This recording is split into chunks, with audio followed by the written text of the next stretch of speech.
Hello दोस्तों, क्या आप अपने लिए एक budget friendly assembled computer system develop करना चाहते हैं जिसका यूज आप अपने एजुकेशनल पर्पस के लिए, गेमिंग या बिजनेस पर्पस के लिए यूज कर सकते हैं। तो आज हम आपको आज की इस वीडियो में कंप्लीट बेसिक से लेके एडवांस तक एक असेंबल्ड कंप्यूटर कैसे डेवलप किया जाता है इसके बारे में जानकारी प्रोवाइड कराएंगे। इसमें हम आपको कंप्यूटर के हर पार्ट्स के बारे में एक एक जानकारियां देंगे कि कैसे इन सिस्टम्स को आपस में असेंबल करके एक कंप्लीट सिस्टम को डेवलप किया जाता है। साथ ही इसी वीडियो के अंदर हम आपको इस सिस्टम में ऑपरेटिंग सिस्टम और दूसरे सॉफ्टवेयर्स को इंस्टॉल करते हुए पूरे सिस्टम को कंप्लीट स्टार्ट से लेकर एंड तक सारा प्रोसेस इसी वीडियो के अंदर हम आपको बताने वाले हैं। तो आज का वीडियो बहुत इंपॉर्टेंट होने वाला है, तो आप पूरे जानकारी के लिए इस वीडियो पे बने रहें। सो फ्रेंड्स, सबसे पहले तो हम लोग एक असेंबल सिस्टम को डेवलप करने के लिए किन किन डिवाइसों का यूज करने वाले हैं, पहले उनके बारे में एक ओवरव्यू ले लेते हैं। इसके बाद मैं आपको कंप्लीट सिस्टम को डेवलप करना सिखाता हूं। तो इसके लिए सबसे पहले हम जेब्रॉनिक्स का 19 इंची का एलईडी मॉनिटर का यूज करेंगे। कंसिस्टेंट का कैबिनेट का यूज करेंगे।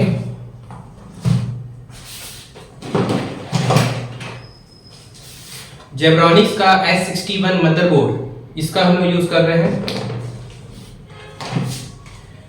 i3 प्रोसेसर, इसका यूज कर रहे हैं। 4 GB का DDR3 रैम यूज कर रहे हैं। इंटेल का CPU फैन का यूज कर रहे हैं। 128 GB का जेब्रॉनिक्स का SSD का यूज करेंगे स्टोरेज के लिए। हीटसिंक पे पेस्ट लगेगा हम लोगों को। इसके अलावा बेसिक कोई भी कंपनी का आप कीबोर्ड और माउस का यूज कर सकते हैं। तो अपने को बेसिक इन सभी डिवाइसों की जरूरत पड़ेगी एक असेंबल्ड सिस्टम को डेवलप करने के लिए। तो चलिए अब हम फटाफट इन सभी चीजों का अनबॉक्सिंग कर लेते हैं। इसके बाद मैं आपको मदरबोर्ड और बाकी चीजों के बारे में बेसिक नॉलेज देते हुए एक असेंबल्ड सिस्टम को डेवलप करना सिखा। सो फ्रेंड्स, हमने सभी चीजों की अनबॉक्सिंग कर ली है। तो ये रहा अपना मॉनिटर, ऐसा दिखता है। 19 इंची का मॉनिटर है अपना जेब्रॉनिक्स का। इसके साथ अपने को मिल जाता है CPU पावर सप्लाई के लिए अपना पावर केबल, और डिस्प्ले के लिए अपने को मिल जाता है HDMI केबल। इसके बाद ये देखिए, ये है अपना कंसिस्टेंट का कैबिनेट। इसके अंदर अपने को ये देख सकते हैं, इसके अंदर अपने को मिल जाता है एक SMPS। ठीक है, SMPS जैसे कि आप जानते होंगे, फिर भी मैं आपको बता देता हूँ SMPS का काम क्या होता है। जैसे अपने सिस्टम में हम यहाँ से AC पावर सप्लाई करते हैं। जैसे कि आपको पता होगा कि अपना कंप्यूटर जो है वो इलेक्ट्रॉनिक डिवाइस होता है, मतलब DC वोल्टेज पे काम करता है। तो इस SMPS का काम होता है कि यहाँ से AC पावर सप्लाई लेगा 230 वॉट। इसके बाद ये है अपना SMPS जो क्या करेगा, AC को DC में कन्वर्ट कर देगा। और ये अलग अलग कनेक्टिंग पॉइंट्स हैं, अलग अलग सॉकेट दिए गए हैं जो अलग अलग चीज़ों को, हार्डवेयर को पावर DC पावर सप्लाई देने का काम करता है। जैसे कि ये जो है ये मदरबोर्ड में जाता है, मदरबोर्ड में पावर सप्लाई देने का काम करता है। इसके अलावा अगर आप इसमें मैं आपको और बता दूं तो ये जो केबल है ये अपना हार्ड डिस्क है, साटा और साटा वाला होता है और एक नॉर्मल भी होता है। तो जो भी अपना हार्ड डिस्क है उसमें पावर सप्लाई देने के लिए यूज़ किया जाता है। ये एक एक्स्ट्रा दिया हुआ है। इसके अलावा ये जो अपना दिया हुआ है ये अपना प्रोसेसर को पावर सप्लाई देने के लिए होता है। तो ये सारे कनेक्टिंग पॉइंट्स हैं जो AC को DC में कन्वर्ट करके कंप्यूटर के हर पार्ट्स तक DC पावर सप्लाई देने का काम करता है। इसके अलावा इस कैबिनेट में अपने को मिल जाता है पावर सप्लाई के लिए पावर केबल। इसके अलावा यहाँ पर अपने को ये कुछ डेटा केबल मिल जाते हैं जो अलग अलग केबल हैं, जिसमें आप देख सकते हैं ये अपना ऑडियो के लिए है, मतलब इस केबल के जरिए अपना ऑडियो सप्लाई होगा। इस केबल के जरिए जो भी आपके फ्रंट में USB लगे हुए होंगे उस USB को आप मदरबोर्ड से कनेक्ट कर सकते हैं। इसके अलावा इसमें कुछ और भी दिए गए हैं बटन, जिसमें आपको देखिए ये पावर का बटन है। इसके जरिए मतलब आप पावर के बटन को ऑन ऑफ करा सकते हैं। ये रीस्टार्ट के लिए है, ये हार्ड डिस्क में LED लाइट्स के लिए है, या फिर ये जो भी अपना पावर सप्लाई है उसके LED लाइट्स के लिए है। तो ये सारी चीज़ें हम लोग को कैबिनेट के अंदर मिल जाता है। इसके अलावा यहाँ कुछ स्क्रू भी मिल जाते हैं जो अपने को मदरबोर्ड को अटैच करने या दूसरे हार्डवेयर्स को, हार्ड डिस्क वगैरह को अपने कैबिनेट से अटैच करने के लिए यूज़ किए जाएंगे। तो ये सारी चीज़ें अपने को कैबिनेट के अंदर मिल जाता है।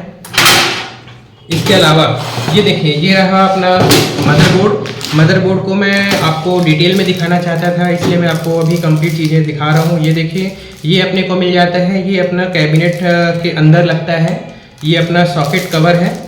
इसके बाद ये है अपना डेटा केबल, जिसके जरिए अपना मदरबोर्ड से हार्ड डिस्क में जो भी डेटा का ट्रांसफ़र होता है इसी डेटा केबल के जरिए ही मिलता है। ये अपने को मदरबोर्ड के साथ मिल जाता है। इसके साथ अपने को मदरबोर्ड के लिए ड्राइवर सॉफ्टवेयर मिल जाता है, मतलब अपने मदरबोर्ड में कोई भी इशू होने पे यहाँ पर से आप इसका ड्राइवर इसके अंदर दिया हुआ है, आप ड्राइवर डाल के इसको अपडेट कर सकते हैं। इसके अलावा ये है जेब्रॉनिक्स का S61 मदरबोर्ड। इसमें क्या क्या चीज़ें लगी हुई होती हैं ये मैं आपको डिटेल में सारी चीज़ें समझाऊंगा, आप इसको अच्छे से समझने का कोशिश करिएगा। देखिए, ये जो सॉकेट दिख रहा है यहाँ लगता है अपना प्रोसेसर, ठीक है। कैसे लगाना है वो सारी चीज़ें मैं आपको डिटेल में समझाऊंगा, बट अभी एक बार ओवरव्यू थोड़ा समझ लीजिए। यहाँ पर अपना प्रोसेसर लगेगा, इसके बाद इसी के ऊपर लगने वाला है ये फैन। इस फैन को बोलते हैं हम हीट सिंक फैन, ठीक है। इस हीट सिंक फैन का काम क्या होता है आप ये भी समझ जाइए। क्या है कि प्रोसेसर बहुत ज़्यादा हीट होता है, जब हम सिस्टम को चालू करते हैं, चलाते हैं लंबे समय तक, तो प्रोसेसर हमारा बहुत ज़्यादा हीट होता है। तो इसी हीट को, ये हीट सिंक प्लेट होता है जो हीट को एब्जॉर्ब कर लेता है, और इसके ऊपर लगा हुआ ये फैन, जैसे हमारे घरों में एग्जॉस्ट फैन होता है, बस सेम वही काम करता है। ये हीट को एब्जॉर्ब करेगा और ये फैन उस हीट को बाहर फेंकेगा, जिससे हमारा प्रोसेसर ठंडा रहेगा और हम लंबे समय तक काम कर पाएंगे। और इसी प्रोसेसर के ऊपर लगाया जाता है ये पेस्ट, जिसको बोला जाता है हीट सिंक पेस्ट, ठीक है ना। ये हीट सिंक पेस्ट प्रोसेसर के ऊपर लगता है और इसके ऊपर ये फैन लगा हुआ होता है। बाकी अभी हम जब इसको लगाएंगे तो चीज़ों को समझेंगे। ये है अपना प्रोसेसर, ऐसा होता है अपना प्रोसेसर जो यहाँ पर लगेगा। इसके अलावा ये जो आप सॉकेट देख रहे हैं, ये दो सॉकेट जो दिया हुआ है, ये रैम का सॉकेट है, मेमोरी स्लॉट बोलते हैं इसको। यहाँ पर हमारा जो है कि रैम लगेगा, ये देखिए, ये जो रैम है यहाँ पर इस सॉकेट में लगेगा। यहाँ पर मदरबोर्ड में एक्स्ट्रा कुछ स्लॉट पहले से ही दिया गया होता है। जैसे मान लीजिए अभी मैं यहाँ पर यूज़ कर रहा हूँ 4 GB का DDR3 रैम। अगर आपको इन फ्यूचर अपने सिस्टम को अपग्रेड करना होगा, रैम आपके मान लीजिए सिस्टम पे कम पड़ रहा होगा, आप इसमें और अपडेट करना चाहेंगे, तो एक्स्ट्रा स्लॉट दिया हुआ है 4 GB का, मान लीजिए आप यहाँ लगा के रखे हैं, 4 GB का आप यहाँ लगा के 8 GB का रैम कर सकते हैं। इसके अलावा ये आपको जो छोटा सा दिख रहा है हीट सिंक प्लेट, ये भी है, इसके अंदर लगा हुआ होता है रोम, ठीक है, जो रन टाइम के सारे रीड ओनली मेमोरी इसको हम बोलते हैं, बायोस प्रोग्राम एप्लीकेशन वगैरह इसके अंदर स्टोर होता है। इसके अलावा ये जो आपको छोटा सा बैटरी दिख रहा है, ये आपका 3 से 5 वाट का एक बैटरी होता है, जिसको हम सीमॉस बैटरी बोलते हैं। फुल फॉर्म होता है कॉम्प्लीमेंट्री मेटल ऑक्साइड सेमीकंडक्टर, जो सिस्टम के ऑफ होने के बाद भी रोम को पावर सप्लाई, इंटरनल पावर देते रहता है, जिससे आप देखेंगे कि आप जिस भी डेट पे सिस्टम को ऑन करते हैं, आपको उस डेट का करंट डेट एंड टाइम मिलता है, वो इसी सीमॉस बैटरी की हेल्प से ही हो पाता है। इसके अलावा यहाँ पर आपको क्या करना है, ये जो सॉकेट दिख रहा है यहाँ पर हमको मदरबोर्ड का पावर सप्लाई देना होता है। ये जो सॉकेट दिख रहा है यहाँ पर हमको प्रोसेसर के लिए पावर सप्लाई देना होता है। यहाँ पर ये आपको जो 2 सॉकेट दिख रहे होंगे, यहाँ पर हम लोग जो फैन लगेगा उसको पावर सप्लाई देते हैं।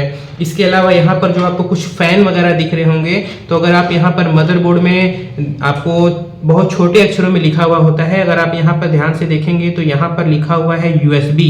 तो यहाँ पर हम जो मदरबोर्ड में, जैसे कि मैं आपको बताया, कैबिनेट के अंदर जो डेटा केबल वगैरह थे, तो USB के केबल यहाँ लग जाएंगे। इसके अलावा जो भी ऑडियो की है देखें यहाँ लग जाएगा। इसके अलावा सिस्टम में जो भी पावर के ऑन ऑफ के बटन या फिर LED के स्विच वगैरह होते हैं, वो आपके सारे यहाँ लग जाते हैं। और बाकी यहाँ पर आपको मदरबोर्ड में ही सारा सॉकेट मिल जाता है, जो आपके कैबिनेट के पीछे आपको दिखाई देता होगा। इसी पे से आप यहाँ HDMI केबल पे जो भी USB स्टोरेज डिवाइस वगैरह होंगे, वो आप कीबोर्ड माउस वगैरह अटैच कर सकते हैं। यहाँ 6 सॉकेट दिया गया है इसके लिए। ये जो है आपका VGA केबल है, अगर आप VGA केबल के जरिए मॉनिटर में डिस्प्ले दिखाना चाहते हैं तो VGA केबल से दिखा सकते हैं। ये आपका LAN कनेक्शन के लिए है, LAN केबल वगैरह यहाँ से कनेक्ट कर सकते हैं। इसके अलावा यहाँ पर जो भी आपका ऑडियो वीडियो वगैरह के लिए LED वगैरह, ऑडियो वीडियो के लिए जो जैक होता है, वो सब आप यहाँ से लगा सकते हैं। तो ये सारी चीज़ें अपने को मदरबोर्ड के अंदर मिलता है। अब बाकी जो भी चीज़ें हैं मैं आपको यहाँ पे दिखा देता हूँ। ये है अपना फैन, जो मैं जैसा कि मैं आपको बताया अपने लगने वाला है प्रोसेसर के ऊपर। ये है हमारा प्रोसेसर। ये है जेब्रॉनिक्स का 128 GB का SSD, जो हम स्टोरेज के लिए इसका यूज़ करेंगे। इसके अलावा जो भी अपने कीबोर्ड माउस है, ये सारा अपना जो है कि असेंबलिंग हो मतलब अनबॉक्सिंग हो चुका है। अब चलिए हम इसको फटाफट अटैच करते हैं और आपको दिखाते हैं कि कैसे इन सभी चीज़ों को आपस में जोड़कर हम एक असेंबल सिस्टम को डेवलप करेंगे। अब हम चलिए स्टार्ट करते हैं असेंबलिंग करना कैसे है। तो आप इस मदरबोर्ड को ध्यान से देखिए। यहाँ पर मैं कैबिनेट के देखिए सारे केबल्स को बाहर निकाल लिया हूँ पहले ही, क्योंकि अंदर से चीज़ें को क्लियर समझाना दिखाना थोड़ा मुश्किल पड़ेगा। इसलिए हम लोग यहाँ पर ऊपर ही पूरे सिस्टम को बिल्ड करना सीखते हैं। पूरे विंडोज़ का इंस्टॉलेशन से लेकर सारे हार्डवेयर को मैं यहीं से आपको अटैच करना सिखाता हूँ। इसके बाद फिर हम इसको सिस्टम में अटैच करके प्रॉपर सिस्टम को बना लेंगे, ठीक है ना। तो चलिए स्टार्ट करते हैं। तो देखिए सबसे पहले हम लोग यहाँ पर लगाएंगे प्रोसेसर। तो प्रोसेसर को कैसे लगाना है, तो ये देखिए सॉकेट दिया हुआ है, यहाँ लॉक होता है। इस लॉक को अपने को पहले यहाँ से ऐसे खोलना होगा। इसके बाद ये कवर दिया हुआ है, इस कवर को हम यहाँ से हटा देंगे, ठीक है। इसके बाद अपना जो प्रोसेसर है, ये देखिए ये अपना प्रोसेसर है, i3 प्रोसेसर है। इस प्रोसेसर को हम यहाँ से ओपन कर लेते हैं। हाँ, अब इस प्रोसेसर को यहाँ सॉकेट में लगाने के लिए अपने को बहुत ध्यान देना होगा। क्या है कि इसमें बहुत सारे छोटे छोटे पिन होते हैं। अगर एक भी पिन यहाँ से अगर मुड़ जाएगा तो हमारा प्रोसेसर यहाँ अच्छे से लगेगा नहीं और हमारे सिस्टम पे डिस्प्ले नहीं आएगा। तो इसको लगाने के लिए आपको इस प्रोसेसर में ध्यान देंगे तो यहाँ पर छोटे छोटे कट लगे हुए होते हैं। तो इस कट को ध्यान में देते हुए आपको इस सॉकेट में दिए गए कट के हिसाब से आपको इसमें सेट करना होता है। तो जैसे देखिए यहाँ पर कट दिया हुआ है, तो इसको मैं इस हिसाब से इस कट पे यहाँ पर ऐसे सेट कर लूँगा। ये देखिए ये बहुत अच्छे से यहाँ पर सेट हो गया है। इसके बाद आप इस लॉक को यहाँ पर ऐसे बंद कर देंगे। ये देखिए ये यहाँ पर ही कंप्लीट सेट हो गया है। अब इसके ऊपर हम लगाएंगे हीटसिंक पेस्ट। तो हीटसिंक पेस्ट ये देखिए ऐसा होता है हीटसिंक पेस्ट। हीटसिंक पेस्ट बहुत ही इंपॉर्टेंट होता है।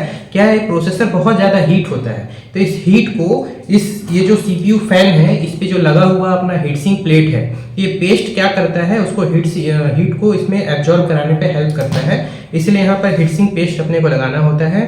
तो ये देखिए यहाँ पर हम लोग पहले थोड़ा सा यहाँ पर हीटसिंक पेस्ट लगा देते हैं। हीटसिंक पेस्ट लगाने के बाद ये है अपना CPU फैन। CPU फैन को आप इसको अपने हिसाब से, ये यहाँ पर बने हुए हैं खांचे, तो इसको इसमें अपने को फिक्स करना होता है। तो ये मैं जल्दी से इसको सेट कर लेता हूँ। इसको थोड़ा सा ऐसे पुश करके लॉक करना होता है।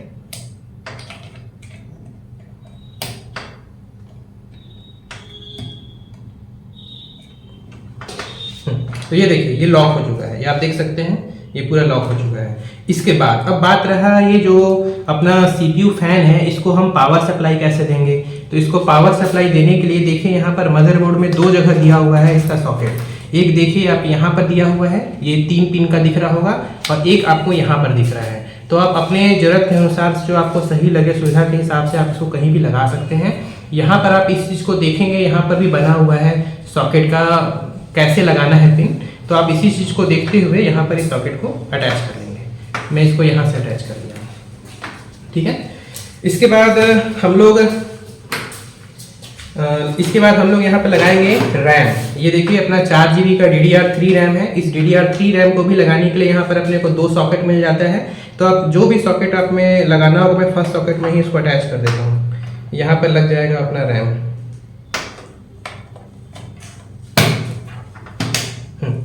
ये देखिए यहाँ पर रैम सेट हो गया है। इसके बाद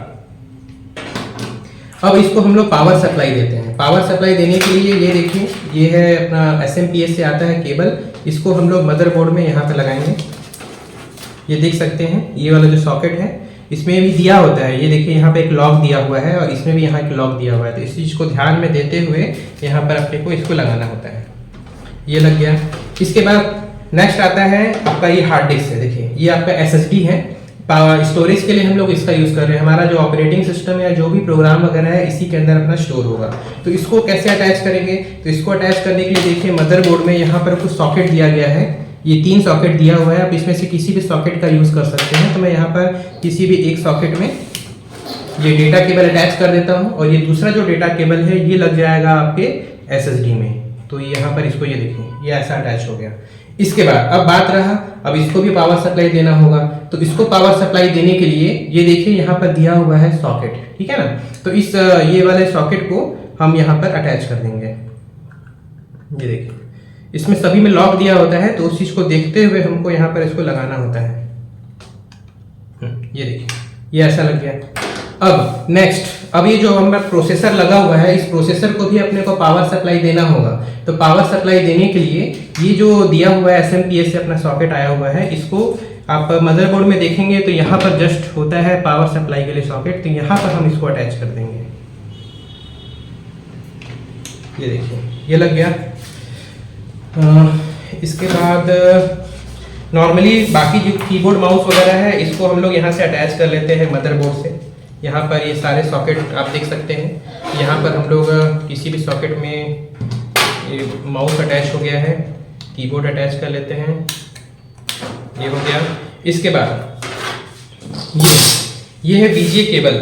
मॉनिटर में अपने को डिस्प्ले दिखाने के लिए ये VGA केबल होगा, जो अपने मदरबोर्ड में ये दिया हुआ है HDMI केबल। यहाँ पर दिया हुआ है HDMI केबल का सॉकेट, यहाँ पर हम ये लगाएंगे, और जो दूसरा HDMI केबल का सॉकेट है ये लग जाएगा अपने मॉनिटर में।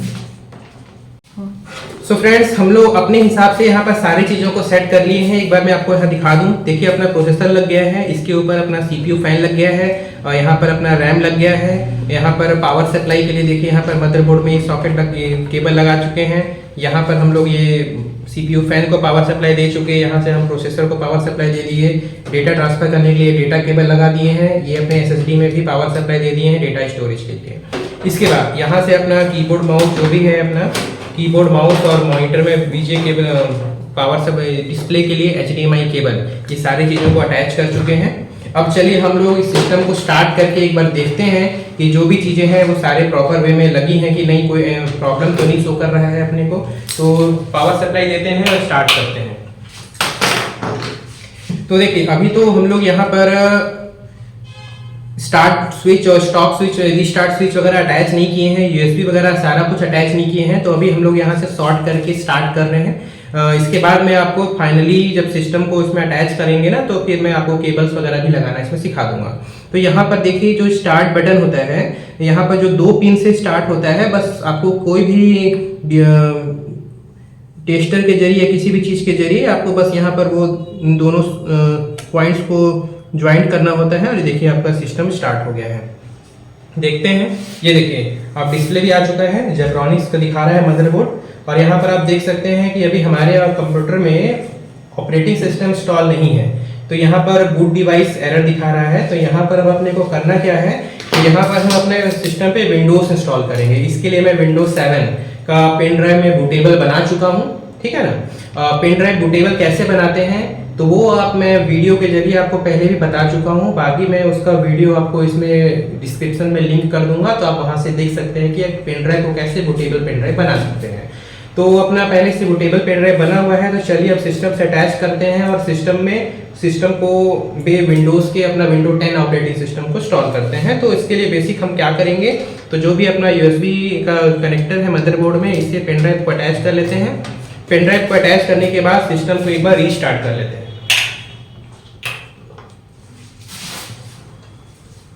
तो देखिए, मैं सिस्टम को यहाँ से रीस्टार्ट कर लेता हूँ।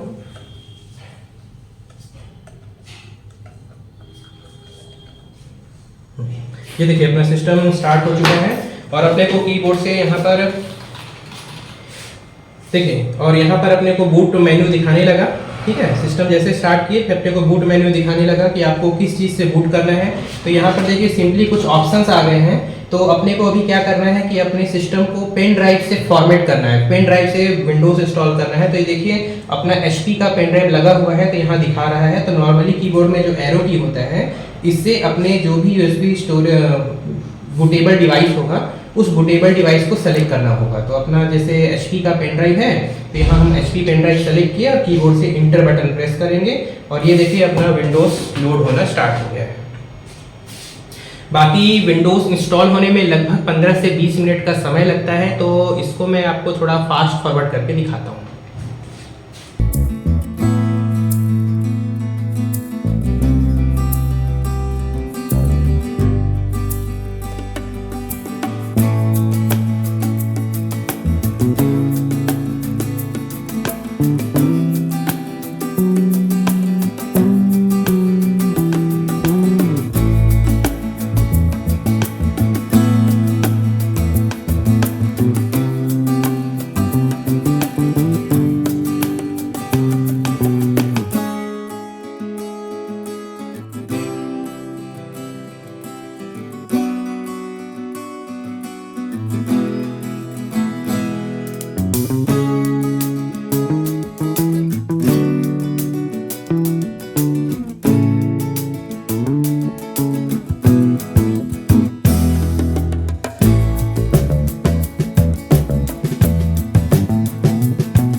देखिए अपना कंप्लीट विंडोज का इंस्टॉलेशन हो चुका है, ठीक है। तो इस प्रकार से हम लोगों को पेन ड्राइव के जरिए बूटेबल करा करके बहुत ही आसानी के साथ अपने सिस्टम को फॉर्मेट कर सकते हैं। तो अपना कंप्लीट सिस्टम डेवलप हो चुका है। अब चलिए इसको अपने इसमें कैबिनेट के अंदर उसको कंप्लीट सेट कर देते हैं और एक बार आपको फाइनल रिव्यू दिखाता हूँ।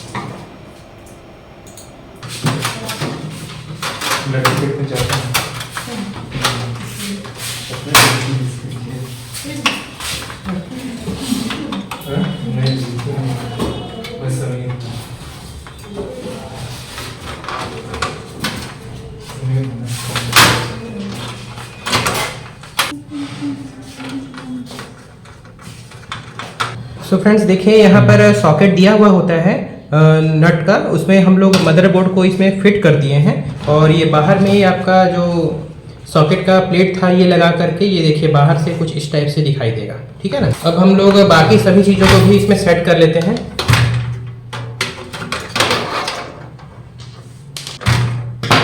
तो देखिए यहाँ पर मैं अपने एसएसडी को भी यहाँ पर नट के जरिए यहाँ पर टाइट कर लिया हूँ। यहाँ पर दिया हुआ होता है खांचा जिसमें हम इसको सेट कर लिए हैं और बाकी सभी केबल्स को भी अब इस मदरबोर्ड के साथ जोड़ लेते हैं। जैसे मैं आपको दिखाया था, ये है अपना डेटा केबल जो एक लगा हुआ है अपने एसएसडी में, एक लगा देते हैं यहाँ पर मदरबोर्ड में।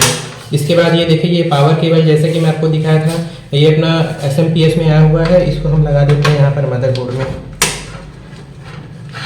इसके बाद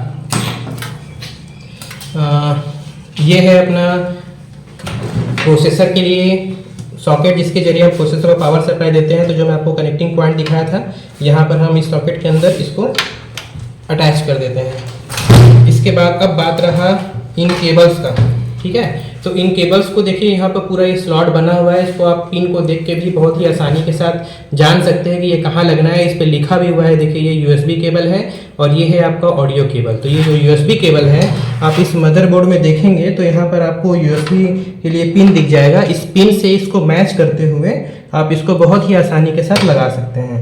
तो ये देखिए यहाँ पर ये लग गया यूएसबी का, ये देखिए यूएसबी का लग गया। ये छोटा होगा तो आप इसको खींच के ऐसे बड़ा कर सकते हैं। ये है अपना नेक्स्ट ऑडियो के लिए। तो इस ऑडियो के केबल के लिए पिन देखें यहाँ पर दिया हुआ है, किसी मदरबोर्ड में साइड में भी दिया हुआ होता है, तो आप उसको पढ़ के मदरबोर्ड को देख के आसानी के साथ पहचान सकते हैं। तो यहाँ पर हम लगा देते हैं ऑडियो के लिए केबल। तो ये देखिए ये ऑडियो केबल भी लग गया। अब बच गया अपना ये पावर सप्लाई के लिए। तो पावर सप्लाई का ये जो केबल है इसमें आप देखिए इसमें लिखा हुआ है, इसको आप पढ़ सकते हैं। ये देखिए ये पावर स्विच है, ये आपका रीस्टार्ट के लिए स्विच है, ये हार्ड डिस्क के लिए एलईडी लाइट्स हैं और ये पावर के लिए एलईडी लाइट्स हैं। मतलब अपने सिस्टम में पावर वगैरह आ रहा है तो वो उसका एलईडी लाइट्स है जो कि अपने को सिस्टम पर ये देखिए यहाँ पर दिया हुआ है, यहाँ पर जलता है और हर चीज़ें हमको दिखाई देता है। ये यूएसबी के लिए है और ये स्टार्ट स्टॉप के लिए, ये सारी चीज़ें हमको यहाँ पर दी गई हैं इसके लिए स्विच। तो इसको भी चलिए जल्दी से अटैच कर लेते हैं।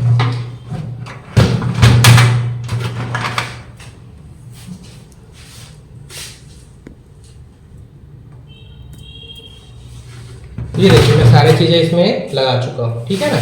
अब इसको हम अपने हिसाब से तारों को एक जगह इकट्ठा करके ऐसी एक्स्ट्रा तार से ही इसको बांध देते हैं ताकि ये अपने फैन सीपीयू फैन में फंसते। देखिए सारा चीज़ें सेटअप जम चुका है। एक बार आप इसको देख सकते हैं कि सारी चीज़ें इसमें प्रॉपर वे में लग चुकी हैं कि नहीं। ठीक है, सारी चीज़ें सही हैं। अब इसको हम लोग स्टार्ट करके एक बार देखते हैं कि वर्क कर रहा है कि नहीं।